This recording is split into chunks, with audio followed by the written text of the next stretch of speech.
저희 공동체에서 정말 많이 받는 질문이 하나 있습니다. 스님, 저희 집에 올해 할아버지와 아버지가 연달아 돌아가셨는데 많은 분들이 중상이라고 하더라고요. 저희가 걱정해야 할까요? 이런 질문을 받을 때마다 제 마음이 무겁게 가라앉습니다. 질문하시는 분의 아픔과 혼란을 너무 잘 알기 때문입니다. 소중한 가족을 잃는 것만으로도 가슴이 찢어질 듯 아픈데 거기에 더해 명확하지도 않은 일들에 대한 걱정까지 짊어져야 하니 말입니다.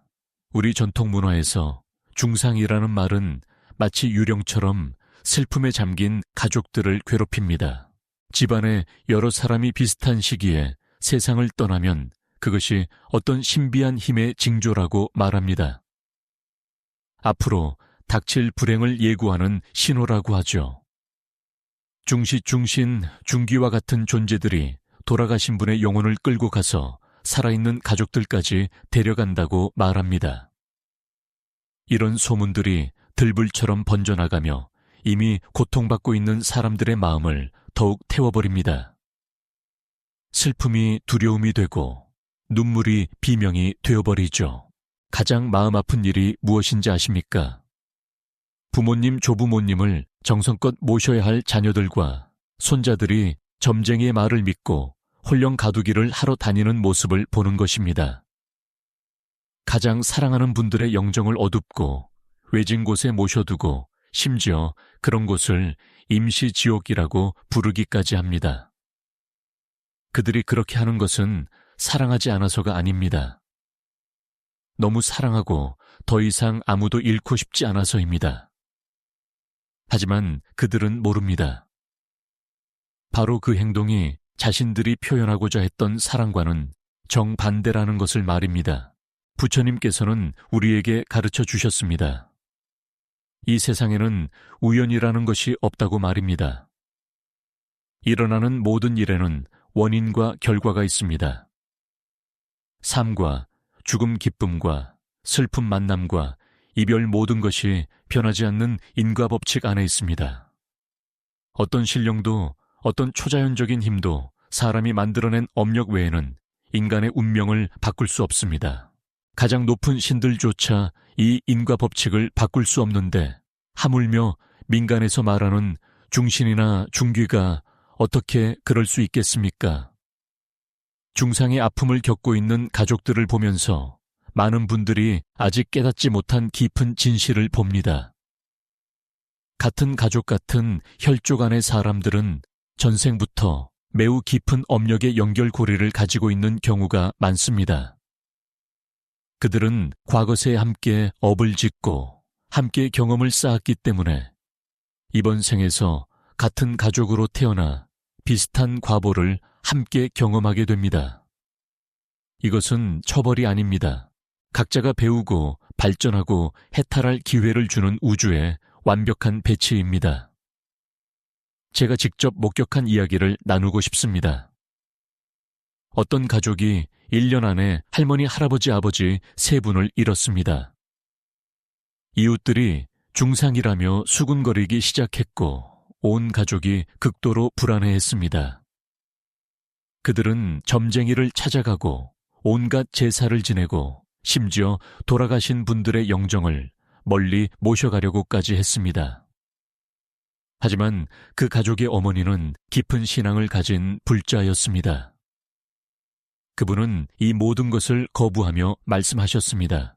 여러분이 부모님과 조부모님께서 살아계실 때 우리를 진심으로 사랑하셨다고 믿는다면 왜 돌아가신 후에는 우리를 해치려 하신다고 믿는 거죠?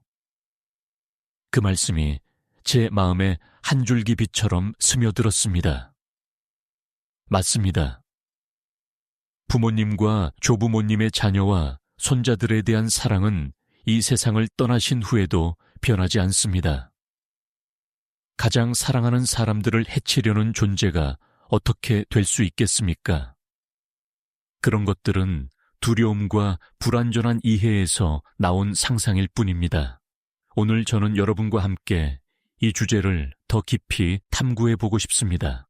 중상이 실제로 무엇인지, 왜 일어나는지, 그리고 가장 중요한 것은 이런 상황에 직면했을 때 어떻게 올바르게 대처해야 하는지 함께 알아보겠습니다. 인과법칙에 대한 부처님의 깊은 가르침, 업력에 대한 가르침, 그리고 우리가 인생의 어려움을 영적 성장의 기회로 바꿀 수 있는 방법을 나누겠습니다. 특히 미신을 믿고 두려워하며 잘못된 일들을 하는 대신 인생의 가장 고통스러운 순간들을, 돌아가신 가족들을 진정으로 도와드리는 기회로, 동시에 자신과 가족을 위한 복덕을 쌓는 기회로 바꿀 수 있다는 것을 이해하도록 도와드리겠습니다. 바로 그것이 부처님께서 우리에게 보여주신 길입니다. 지혜와 자비와 해탈의 길 말입니다.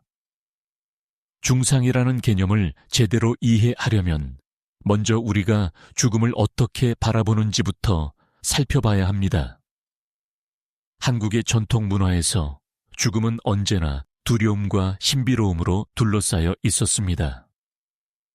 특히 가족 구성원이 연달아 세상을 떠날 때 사람들은 이것을 단순한 우연이 아닌 어떤 초자연적인 힘의 작용으로 여겼습니다. 우리 조상들은 중시라는 개념을 만들어냈습니다. 인시, 신시, 사시, 해시에 돌아가시면 중시에 해당한다고 여겼죠.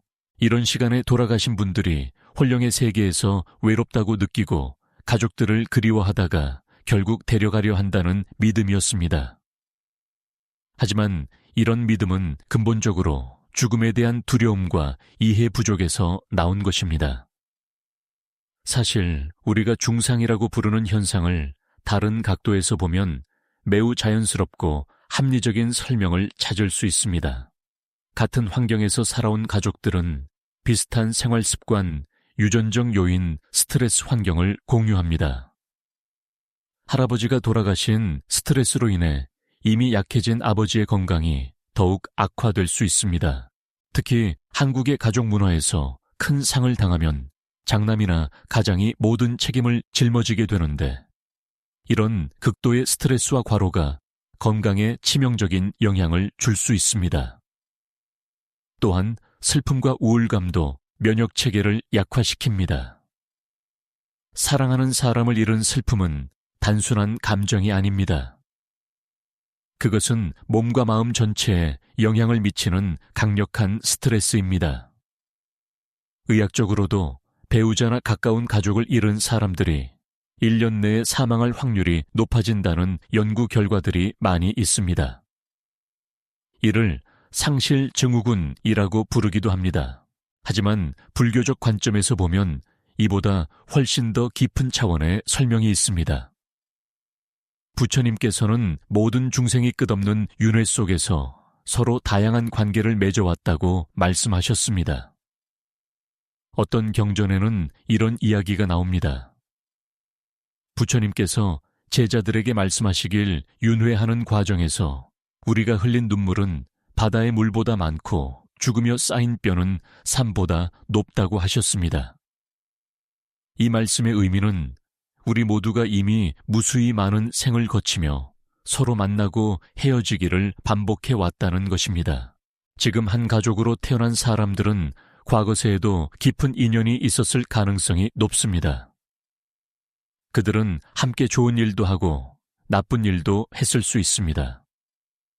함께 공덕을 쌓기도 하고 함께 업을 짓기도 했겠죠. 특히 같은 가족으로 태어난다는 것은 서로 갚아야 할 빚이 있거나 함께 풀어야 할 업이 있다는 의미일 수 있습니다. 때로는 사랑의 빚이고 때로는 원한의 빚일 수도 있습니다. 하지만 어떤 경우든 그들이 함께 만나는 것은 서로를 위한 배움과 성장의 기회를 위해서입니다. 제가 알고 있는 한 가정의 이야기를 들려드리겠습니다. 서울에 사시는 김씨 가족인데 3년 동안 할머니, 할아버지, 아버지, 삼촌까지 4분이 연달아 돌아가셨습니다. 주변 사람들은 모두 이상하다고 했고 심지어 이사를 하라고 권하는 사람들도 있었습니다. 하지만 그 가족의 큰며느리는 다르게 생각했습니다. 그분은 제게 이렇게 말씀하셨습니다. 스님, 저는 이것을 저주나 불행이라고 생각하지 않아요. 오히려 우리 가족에게 주어진 특별한 기회라고 생각해요. 어르신들께서 차례로 돌아가시면서 우리에게 죽음이 무엇인지, 진정한 사랑이 무엇인지 가르쳐 주시는 것 같아요. 매번 장례를 치르면서 우리 가족은 더욱 당열되었고 서로를 더 소중히 여기게 되었어요. 정말 지혜로운 관점이었습니다.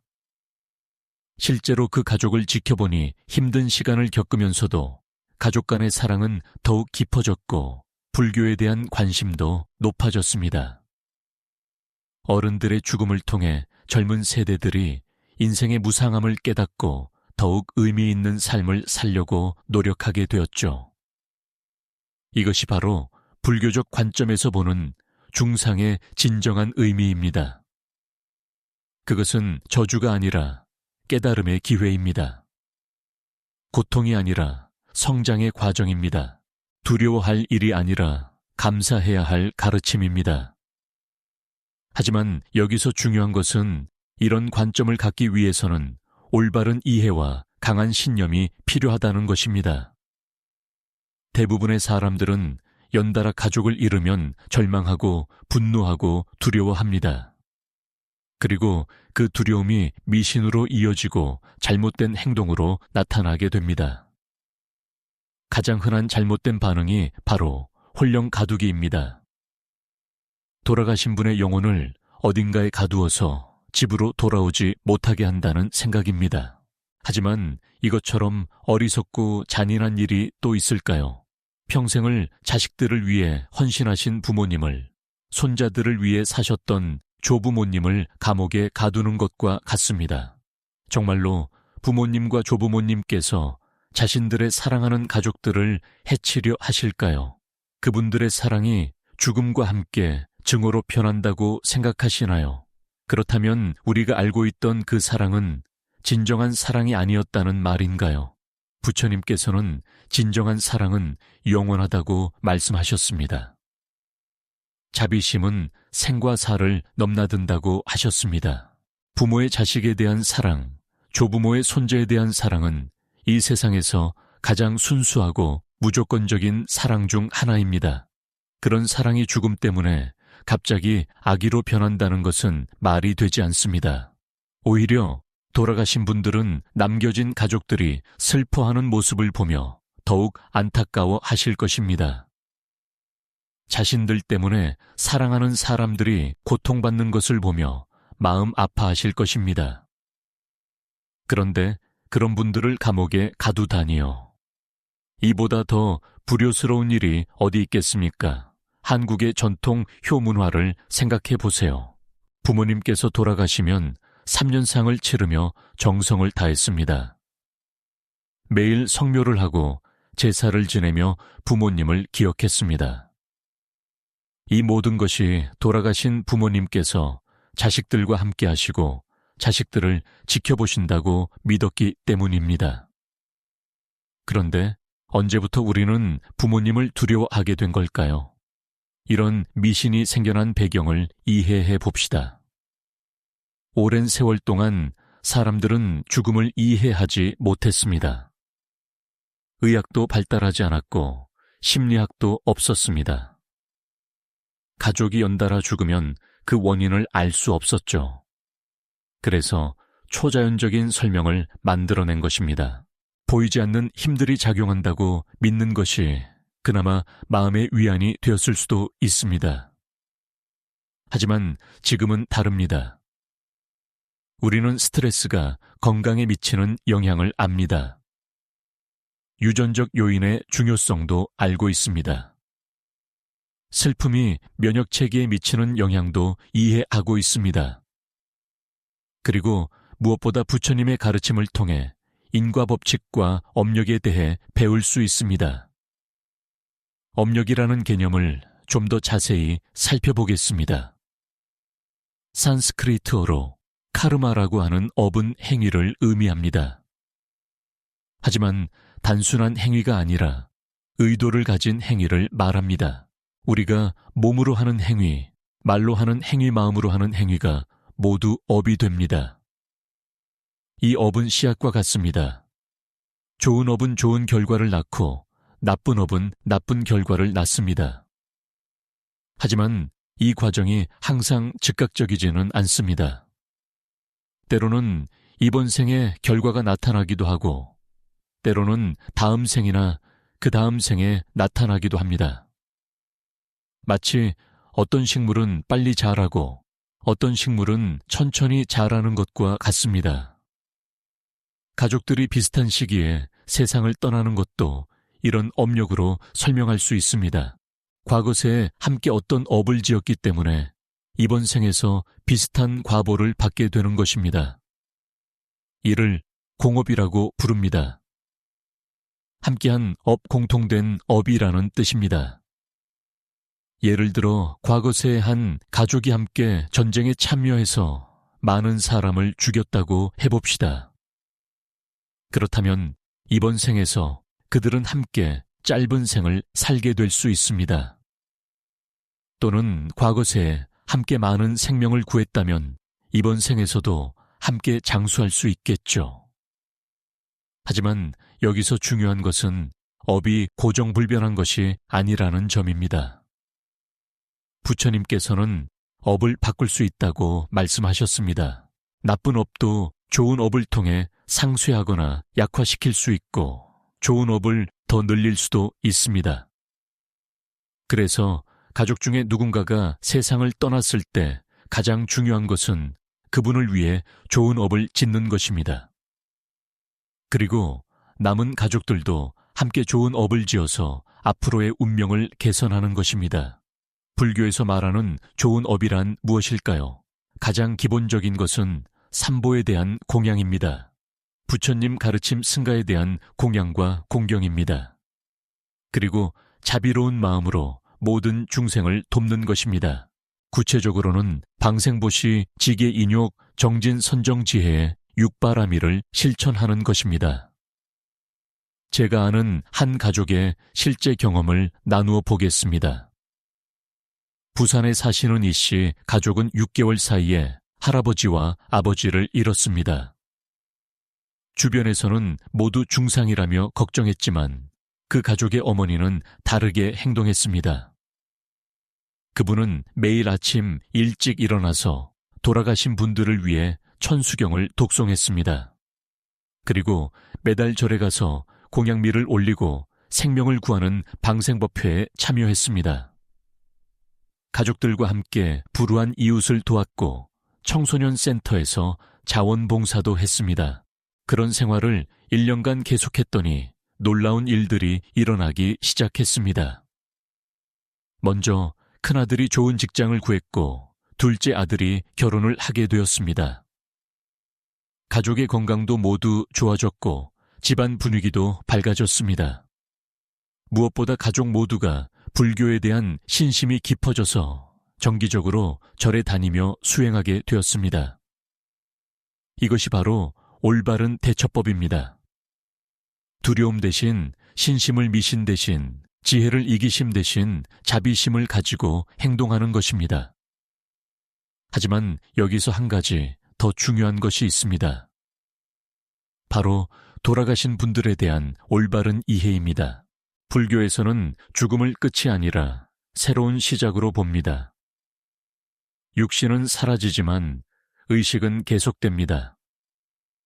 그리고 그 의식이 어디로 갈지는 평생에 걸쳐 쌓은 업력에 의해 결정됩니다. 만약 돌아가신 분이 평생 좋은 일을 많이 하신 분이라면 좋은 곳으로 태어나실 것입니다. 하지만 그렇지 못한 부분이 있다면 좋지 않은 곳으로 갈 수도 있습니다. 그런데 여기서 중요한 것은 산 사람들이 죽은 사람을 도울 수 있다는 점입니다. 지장경에는 이런 내용이 나옵니다. 살아있는 자손들이 돌아가신 조상을 위해 공덕을 쌓으면 그 공덕의 7분 중 1분은 돌아가신 분께 돌아가고 나머지 6분은 공덕을 쌓은 사람에게 돌아온다고 합니다. 이것은 정말 놀라운 가르침입니다. 즉, 우리가 돌아가신 부모님이나 조상들을 위해 좋은 일을 하면 그분들도 도움을 받지만 우리 자신도 더 큰 이익을 얻는다는 뜻입니다. 이보다 더 좋은 거래가 어디 있겠습니까? 그런데 많은 사람들이 이런 원리를 모르고 있습니다. 그래서 돌아가신 분들을 위해 할 수 있는 가장 좋은 일들을 놔두고 의미 없는 미신적 행위에 매달립니다. 정말 안타까운 일입니다. 돌아가신 분들을 위해 할 수 있는 구체적인 일들을 살펴보겠습니다. 첫째는 독경입니다. 특히 지장경, 무량수경, 법화경과 같은 경전을 독송하는 것입니다. 경전에는 부처님의 지혜와 자비가 담겨 있습니다. 이런 경전을 정성껏 읽으면서 그 공덕을 돌아가신 분께 회향하면 큰 도움이 됩니다. 둘째는 공양입니다.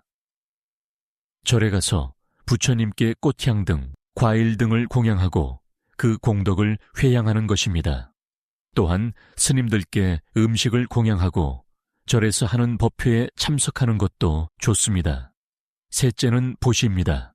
가난한 사람들을 돕고 어려운 이웃들에게 필요한 것들을 나누어 주는 것입니다. 특히 음식을 나누어 주는 것은 매우 큰 공덕이 됩니다. 배고픈 사람에게 음식을 주는 것보다 더 직접적이고 즉각적인 도움이 어디 있겠습니까? 넷째는 방생입니다. 죽을 위기에 처한 생명을 구해주는 것입니다. 시장에서 팔고 있는 물고기나 새들을 사서 자연으로 돌려보내는 것입니다.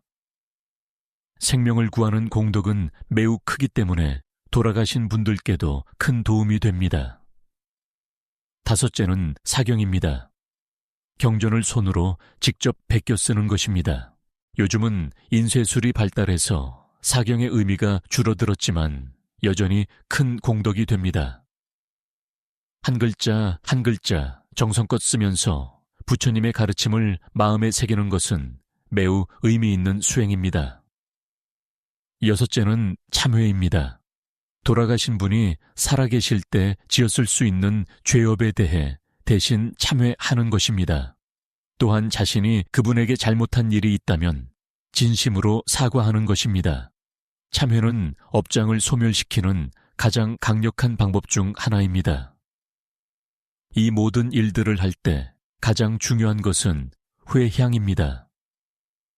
회향이란 자신이 쌓은 공덕을 다른 존재들과 나누는 것입니다. 돌아가신 분의 이름을 부르며 이 공덕을 아버지, 어머니, 할아버지, 할머니께서 좋은 곳에 태어나시는데 쓰여지기를 원합니다. 라고 간절히 기원하는 것입니다. 하지만 여기서 주의할 점이 있습니다. 회향을 할 때는 집착하지 말아야 합니다. 돌아가신 분이 반드시 내 기대대로 되어야 한다고 집착하면 안 됩니다. 그저 진심으로 그분의 행복을 위해 기원하되 결과는 업력의 법칙에 맡겨야 합니다. 또한 회향을 할 때는 모든 중생을 포함해야 합니다. 이 공덕을 아버지뿐만 아니라 모든 중생들이 고통에서 벗어나고 행복해지는데 쓰여지기를 원합니다. 라고 기원하는 것입니다. 이렇게 하면 공덕이 더욱 커집니다. 실제로 이런 방법들을 실천한 분들의 이야기를 많이 들었습니다.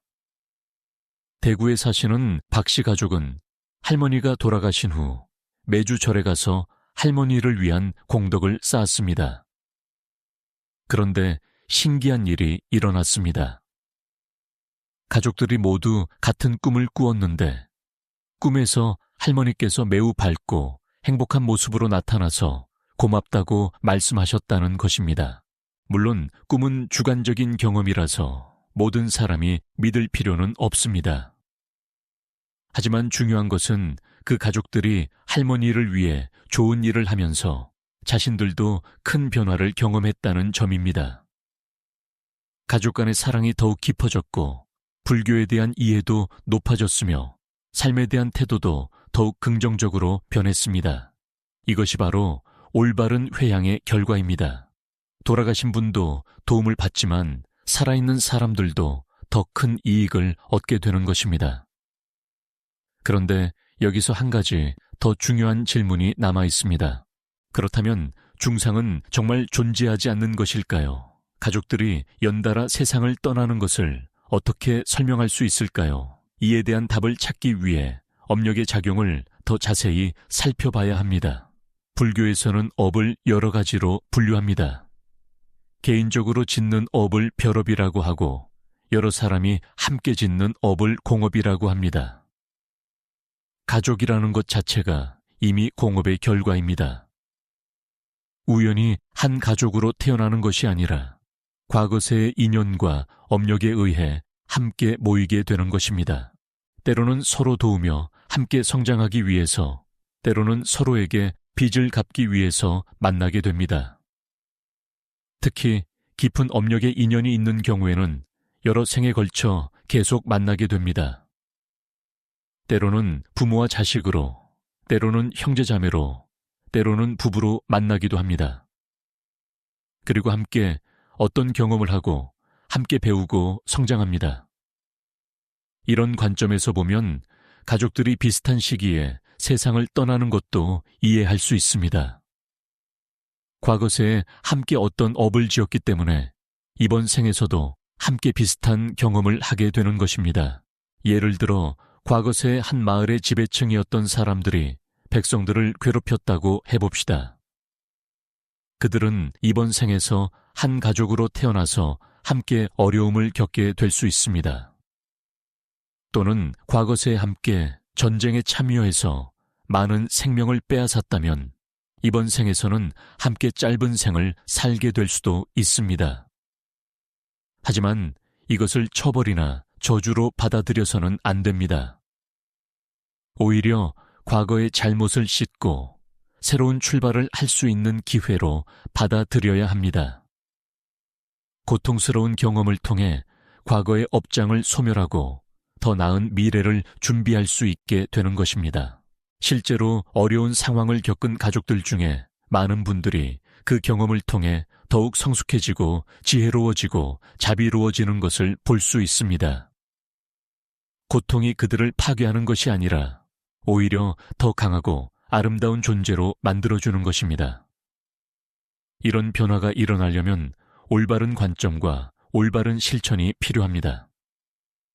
단순히 운명이라고 체념하거나 미신에 의존해서도 안 됩니다.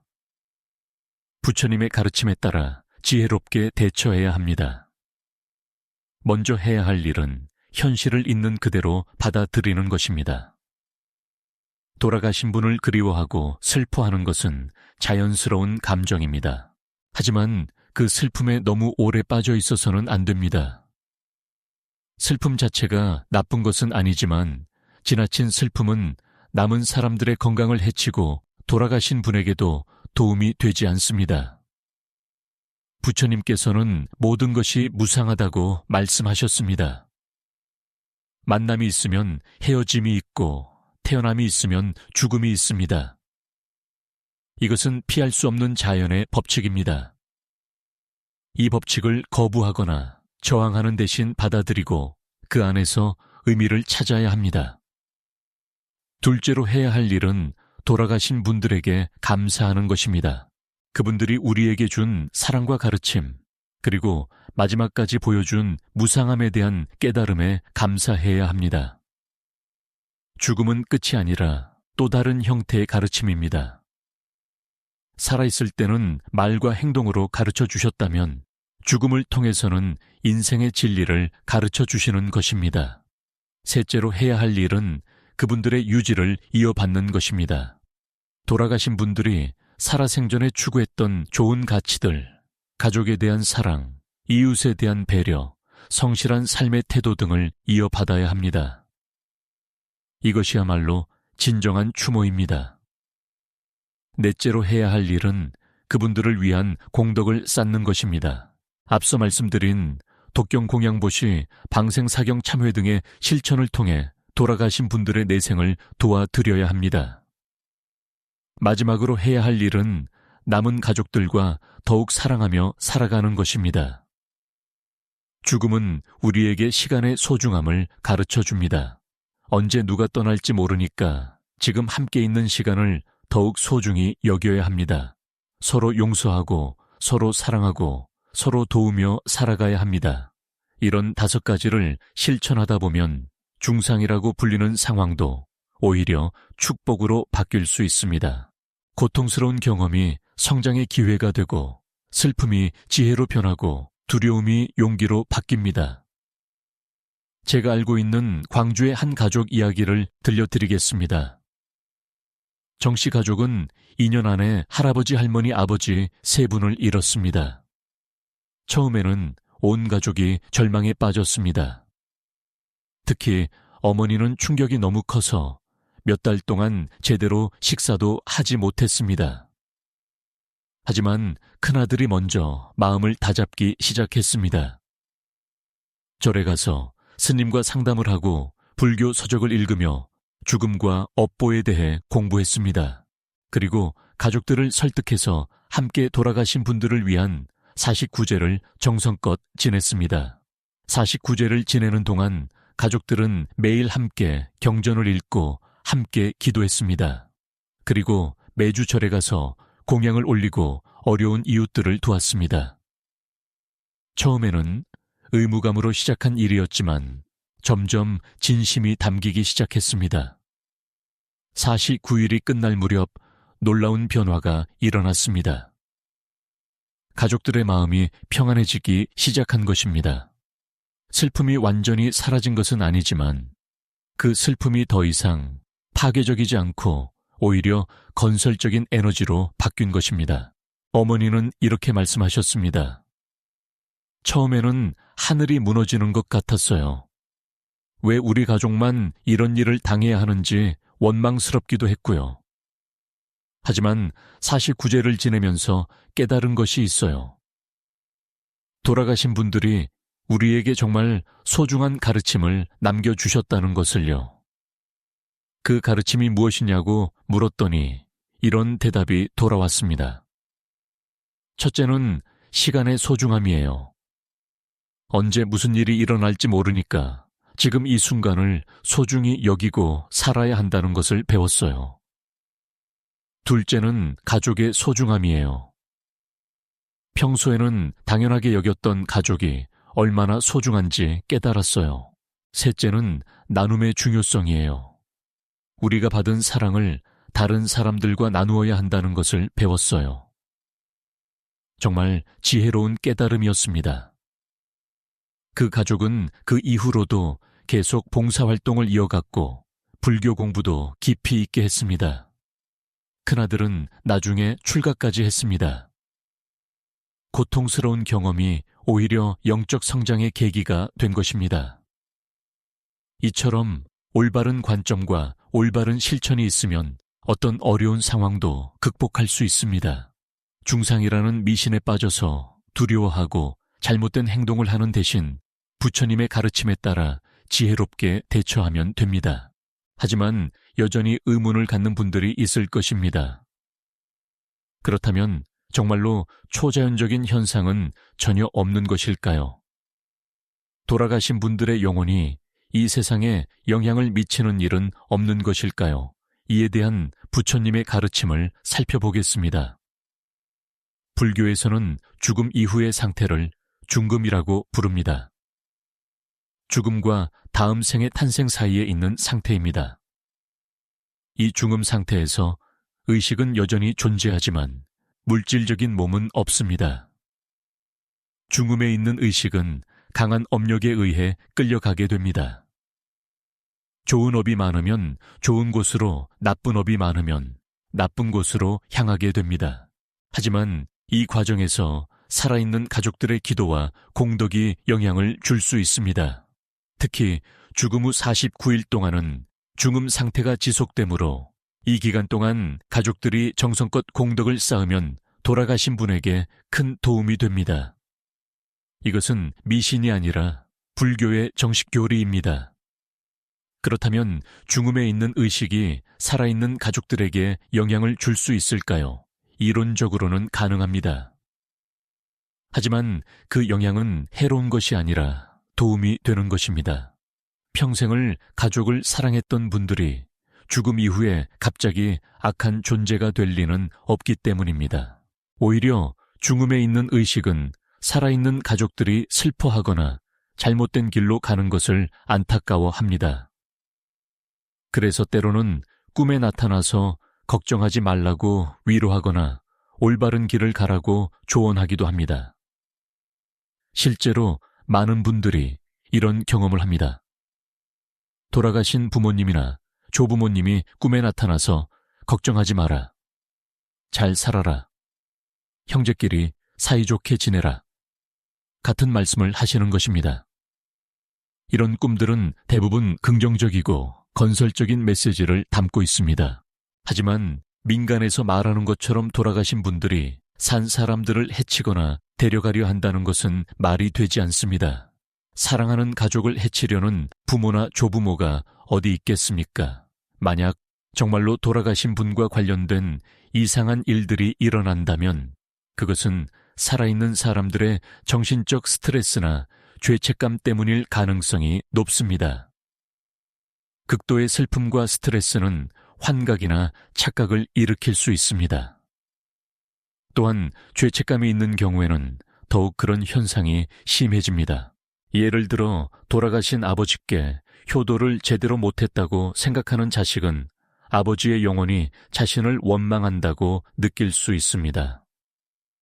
하지만 이것은 객관적인 현실이 아니라 자신의 죄책감이 만들어낸 상상입니다. 이런 경우에 필요한 것은 미신적인 해결책이 아니라 올바른 참회와 공덕입니다. 진심으로 잘못을 뉘우치고 돌아가신 분을 위해 좋은 일을 하면 마음의 평화를 찾을 수 있습니다. 또 다른 가능성은 집안의 환경적 요인입니다. 오래된 집이나 습한 곳에서는 곰팡이나 세균이 번식하기 쉽고 이것이 건강에 악영향을 줄 수 있습니다. 또한 전자파나 지하수 등의 영향으로 거주자들의 건강이 나빠질 수도 있습니다. 이런 경우에는 집을 점검하고 필요하면 이사하는 것이 해결책입니다. 하지만 무엇보다 중요한 것은 마음가짐입니다. 두려움과 불안에 사로잡혀 있으면 모든 것이 부정적으로 보입니다. 반대로 신심과 지혜를 가지고 있으면 같은 상황도 긍정적으로 바뀔 수 있습니다. 불교에서는 만법유심조라는 말이 있습니다. 모든 법이 마음에서 생겨난다는 뜻입니다. 우리가 경험하는 현실은 객관적인 사실이기도 하지만 동시에 우리 마음이 만들어내는 부분도 큽니다. 같은 상황을 보더라도 어떤 마음으로 보느냐에 따라 전혀 다른 의미가 됩니다. 예를 들어 돌아가신 할아버지의 사진이 갑자기 떨어졌다고 해봅시다.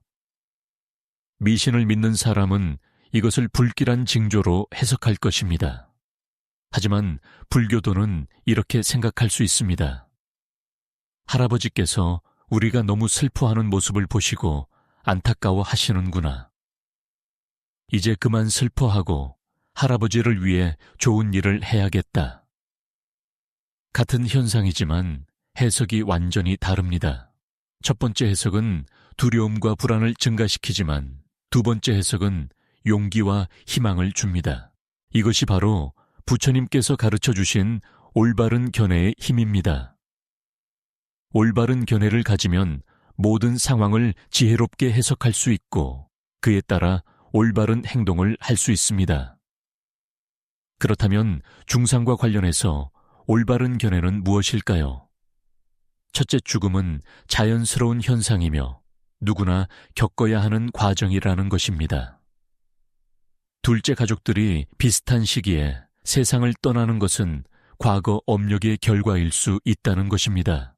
셋째, 이런 상황도 올바른 대처를 통해 성장과 깨달음의 기회로 만들 수 있다는 것입니다. 이런 견해를 바탕으로 실제적인 행동 지침을 정리해 보겠습니다. 만약 여러분의 가정에서 중상이라고 할 수 있는 상황이 발생했다면 첫째로 해야 할 일은 냉정함을 유지하는 것입니다. 주변 사람들의 말에 휩쓸리지 말고 객관적으로 상황을 파악해야 합니다.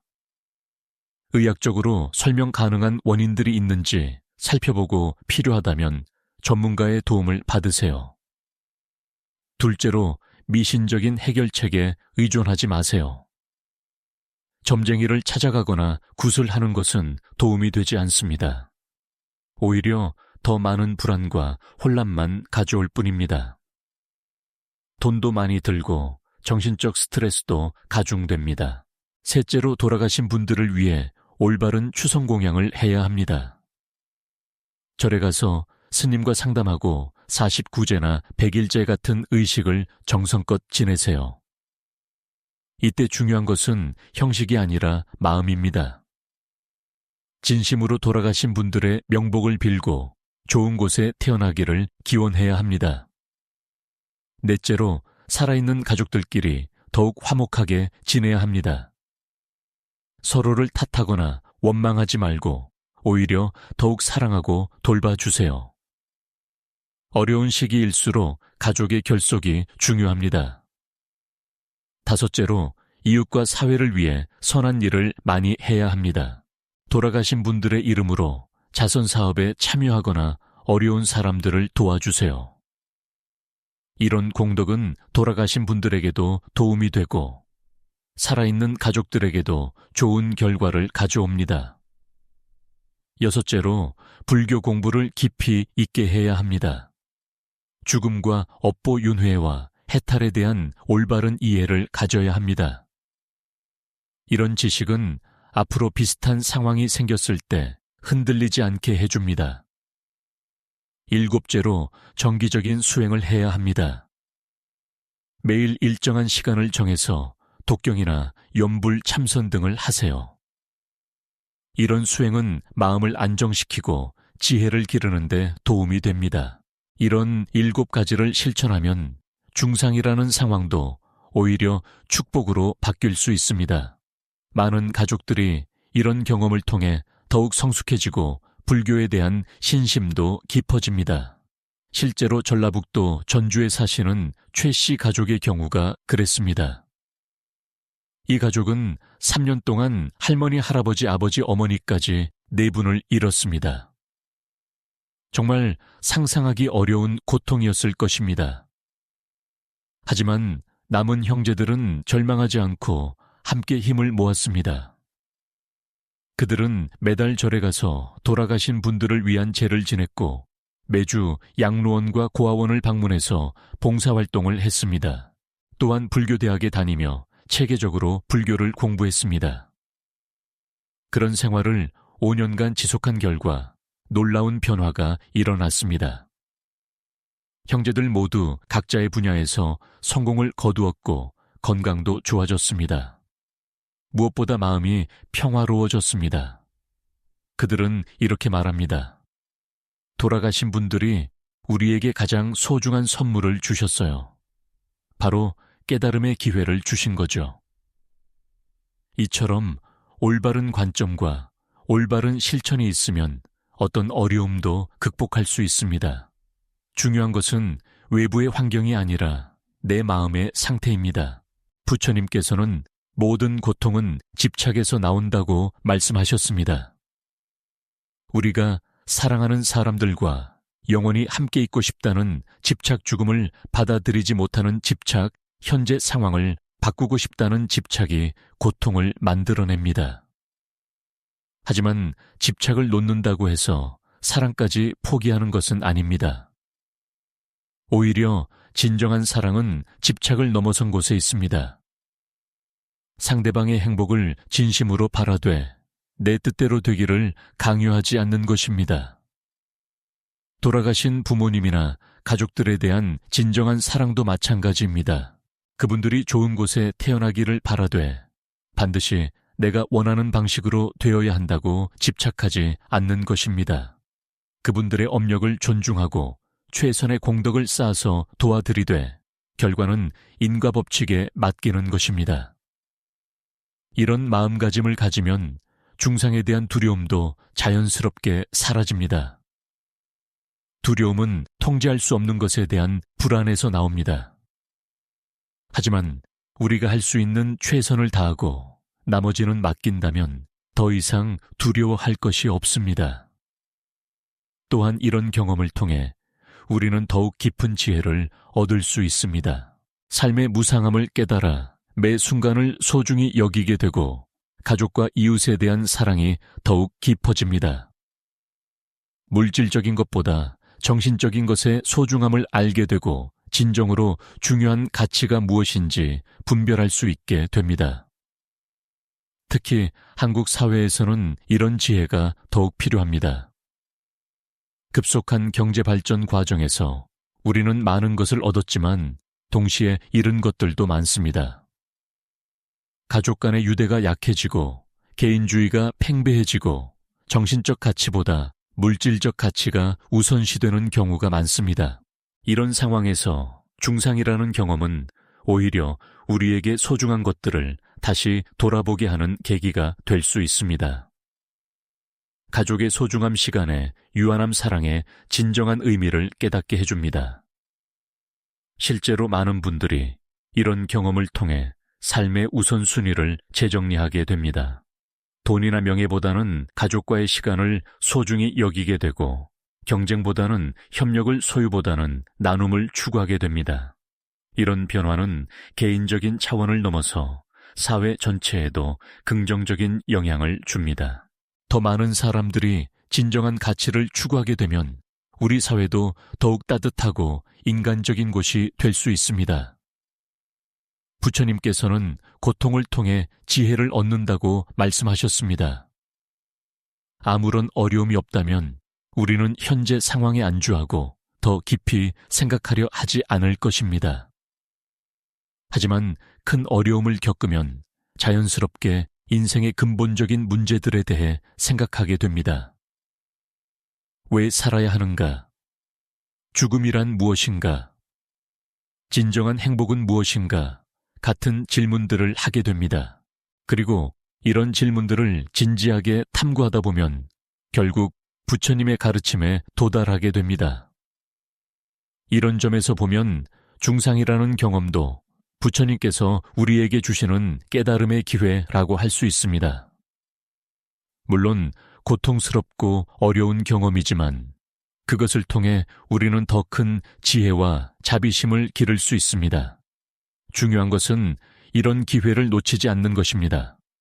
단순히 고통으로만 받아들이고 절망하거나 미신에 의존해서 문제를 회피하려 한다면 아무것도 얻을 수 없습니다. 하지만 올바른 관점으로 받아들이고 지혜롭게 대처한다면 그 경험은 우리 인생의 가장 소중한 자산이 될 수 있습니다. 지금까지 중상에 대해 여러 각도에서 살펴봤습니다. 민간 신앙에서 말하는 중상은 존재하지 않습니다. 가족들이 연달아 세상을 떠나는 것은 여러 가지 현실적인 이유나 업력의 작용으로 설명할 수 있습니다. 그리고 이런 상황에 대한 올바른 대처법은 미신적인 해결책이 아니라 부처님의 가르침을 따르는 것입니다.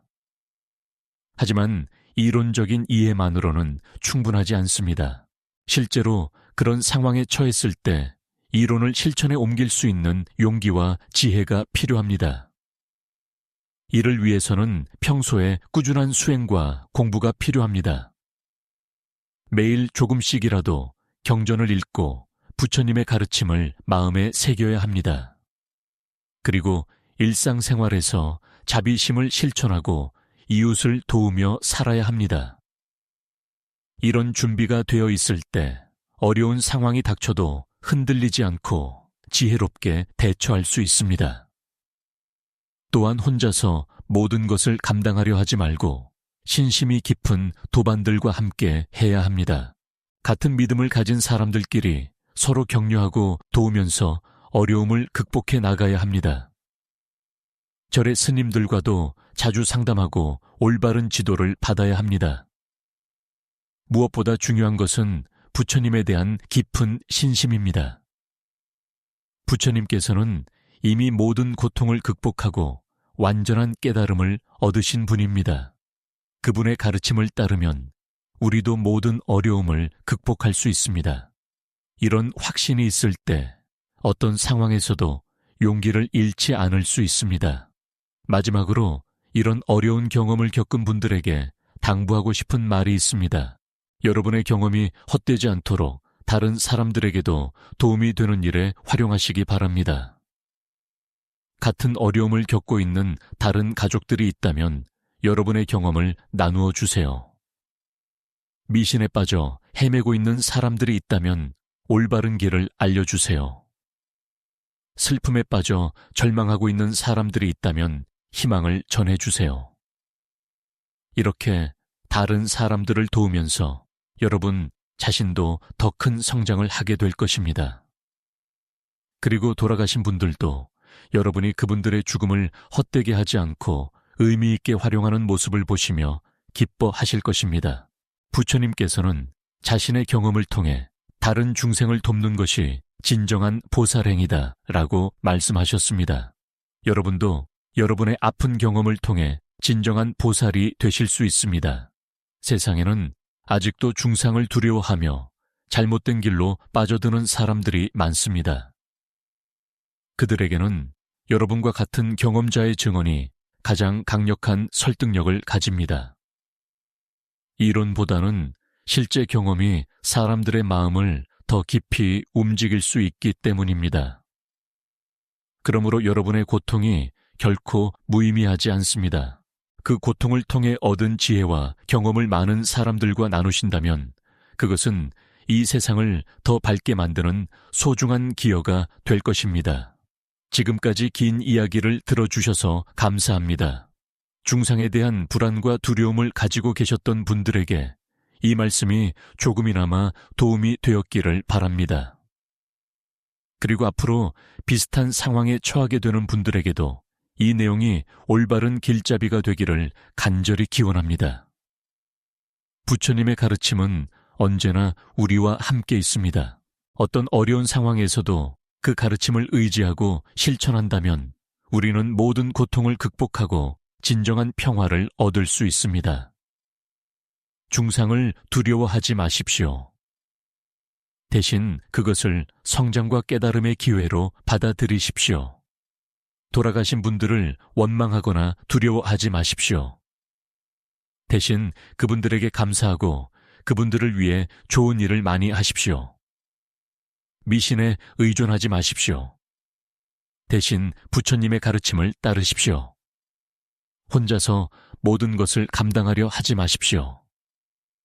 대신 신심 깊은 도반들과 함께 하십시오. 그리고 무엇보다 이런 경험을 통해 얻은 지혜를 다른 사람들과 나누십시오. 그것이야말로 돌아가신 분들에게 바칠 수 있는 가장 큰 공양이며 여러분 자신을 위한 가장 큰 공덕이 될 것입니다. 부처님께서 우리 모두를 지켜주시고 모든 중생이 고통에서 벗어나 진정한 행복을 얻기를 간절히 기원합니다. 돌아가신 모든 분들이 좋은 곳에 태어나시고 살아있는 모든 분들이 건강하고 평안하기를 진심으로 축원합니다. 남무 아미타불 사바하